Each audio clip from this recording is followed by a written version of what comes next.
کدام ملت‌ها IQ یا ضریب هوشی بالا را در بین ملت‌های جهان دارند؟ مطابق ارزیابی که توسط منابع معتبر و بی‌طرف صورت گرفته است، 35 کشور را به گونه سلسله مراتب دارای ضریب هوشی بالا معرفی کردند. اکنون امتیاز هوشی ملی کشورها را از 35مین کشور تا نخستین کشور که امتیاز اول را دارد یک و یک می‌شماریم. 35 روسیه، ضریب هوشی 29.96. 34 اسلواکی، ضریب هوشی 96.32. 33 لهستان، ضریب هوشی 96.35. 32 فرانسه، ضریب هوشی 96.69. 31 سوئد، ضریب هوشی 97. 30 نروژ، ضریب هوشی 97.13.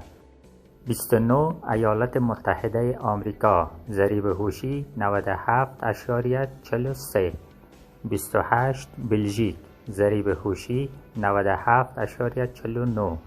27 دانمارک، ضریب هوشی 97.83.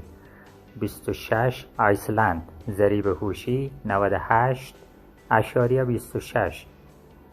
25 اتریش، ضریب هوشی 98.38. 24 نیوزلند، ضریب هوشی 98.57. 23 اسلونی، ضریب هوشی 98.6. 22 کره شمالی، ضریب هوشی 98.82. 21 گرینلند، ضریب هوشی 98.89. 20 انگلستان، ضریب هوشی 99.12. 19 سوئیس، ضریب هوشی 99.24. 18 مجارستان، ضریب هوشی 99.24. 17 استرالیا، ضریب هوشی 99.24. 16 کانادا، ضریب هوشی 99.52.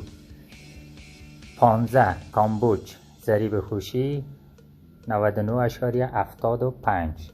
14 ماکایو، ضریب هوشی 99.82.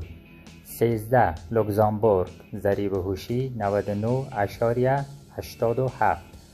12 استونی، ضریب هوشی 100.72. 11 هلند، ضریب هوشی 100.74. 10 آلمان، ضریب هوشی 100.74. 9 لختنشتاین، ضریب هوشی 101.1. 8 فنلاند، ضریب هوشی 101.2. 7 بلاروس، ضریب هوشی 101.6. 6 کره جنوبی، ضریب هوشی 102.35. 5 چین، ضریب هوشی 104.1.